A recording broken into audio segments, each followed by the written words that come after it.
അതെ, പെരുന്നാളൊക്കെയല്ലേ വരുന്നത്. എളുപ്പത്തിലൊരു കപ്സ റൈസ് ഉണ്ടാക്കിയാലോ നമുക്ക്. അതിന് വേണ്ടി ഞാനിതാ 2 കപ്പ് ബസ്മതി റൈസ് എടുത്തിട്ടുണ്ട്. അത് ഞാനിതാ കഴുകിയിട്ട് വെള്ളം ഒഴിച്ചിട്ട് മാറ്റി വെച്ചിട്ടുണ്ട്. പിന്നെ ഇതാ ഒരു കുക്കർ എടുക്കുക, അതിലേക്ക് പകുതി വെള്ളം എടുക്കുക, അതിലേക്ക് പാകത്തിന് ഉപ്പും 1 ടീസ്പൂൺ സൺഫ്ലവർ ഓയിൽ ഒഴിച്ചിട്ട് തിളച്ച് വരുമ്പോൾ നമ്മൾ കുതിർത്ത് വെച്ച റൈസ് അരി ഉണ്ടല്ലോ, അത് ഇതിലേക്ക് അങ്ങ് ചേർത്ത് കൊടുക്കുക. എന്നിട്ട് ഈ സമയത്തൊക്കെ പാകത്തിന് ഉപ്പുണ്ടോ എന്നൊക്കെ നോക്കണം കേട്ടോ. ഇപ്പോൾ ഇത് പാകത്തിന് ഉപ്പൊക്കെ ഉണ്ട്, പകുതി വെന്ത് വന്നിട്ടുണ്ട്. അത് നമ്മൾ അരിപ്പയിലേക്ക് ഇട്ട് കൊടുക്കുക. പകുതി വേവായാൽ കേട്ടോ, നല്ലോണം വെന്ത് പോരുത്, പകുതി വേവായാൽ അതങ്ങ് സൈഡിലേക്ക് മാറ്റി വയ്ക്കുക. പിന്നെ ഒരു കുക്കർ എടുക്കുക, അതിലേക്ക് പട്ട, ഗ്രാമ്പ്, ഏലക്കായ് ചേർത്ത് കൊടുക്കുക. പിന്നെ ഒരു വലിയുള്ളി ചെറുതായി കട്ട് ചെയ്ത് ചേർത്ത് കൊടുക്കുക. പിന്നെ 1 ടീസ്പൂൺ കുരുമുളക് പൊടിയും 2 ടീസ്പൂൺ കപ്സ മസാല ചേർത്ത് കൊടുക്കുക. പിന്നെ 1 മാഗി ക്യൂബ് ചേർത്ത് കൊടുക്കുക. പിന്നെ ഒരു 1/4 കപ്പ് സൺഫ്ലവർ ഓയിലും പാകത്തിന് ഉപ്പും ചേർത്ത് കൊടുക്കുക. മാഗി ക്യൂബ് 2 ചേർത്ത് കൊടുക്കുക കേട്ടോ.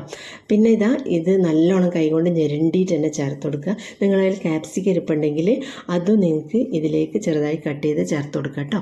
ഇപ്പോൾ ഞാനത് നല്ലോണം ഞെരണ്ടി എടുത്തിട്ടുണ്ട്. അതിലേക്ക് 1/2 കപ്പ് വെള്ളം ഒഴിച്ച് കൊടുക്കുക. ഇനിയൊന്നുമില്ല, ഇതിൻ്റെ മുകളിലേക്ക് നമ്മൾ വേവിച്ച് വെച്ച പകുതി വേവിച്ച റൈസ് ഉണ്ടല്ലോ, അതങ്ങ് ചേർത്ത് കൊടുക്കുക. കംപ്ലീറ്റ് അങ്ങ് ചേർത്ത് കൊടുക്കുക. ഇതേപോലെ അങ്ങ് ചേർത്ത് കൊടുക്കുക. പിന്നെ കുറച്ച് 1 ടീസ്പൂൺ നെയ്യ് ചേർത്ത് കൊടുക്കുക. പിന്നെ പച്ചമുളക് ഇതേപോലെ അങ്ങ് കുത്തി വെച്ച് കൊടുക്കുക. ഇത്രേ പണിയുള്ളൂ, എളുപ്പമല്ല ഉണ്ടാക്കാൻ. ഇനി മൂടി വെച്ചിട്ട് ഒറ്റ വിസിൽ, ഹൈ ഫ്ലെയിമിൽ ഒറ്റ വിസിൽ വരുത്തുക. ഹൈ ഫ്ലെയിമിൽ തന്നെ വെക്കണം കേട്ടോ.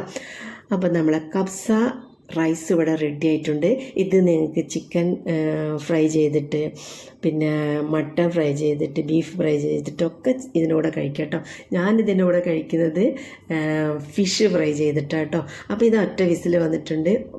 തണിഞ്ഞ ശേഷം തുറന്ന് നോക്കുമ്പോൾ ഇതാ നല്ലോണം പാകത്തിന് വെന്ത് വന്നിട്ടുണ്ട്. നല്ല ടേസ്റ്റാണ് കേട്ടോ. നിങ്ങൾ എന്തായാലും ഒന്ന് ഇതേപോലെ എളുപ്പത്തിൽ കപ്സ റൈസ് ഒന്ന് ഉണ്ടാക്കി നോക്കൂ കേട്ടോ. നിങ്ങൾക്ക് കപ്സ മസാല ഇഷ്ടമില്ലെങ്കിൽ മന്തി മസാലയും ചേർത്ത് കൊടുക്കാം കേട്ടോ.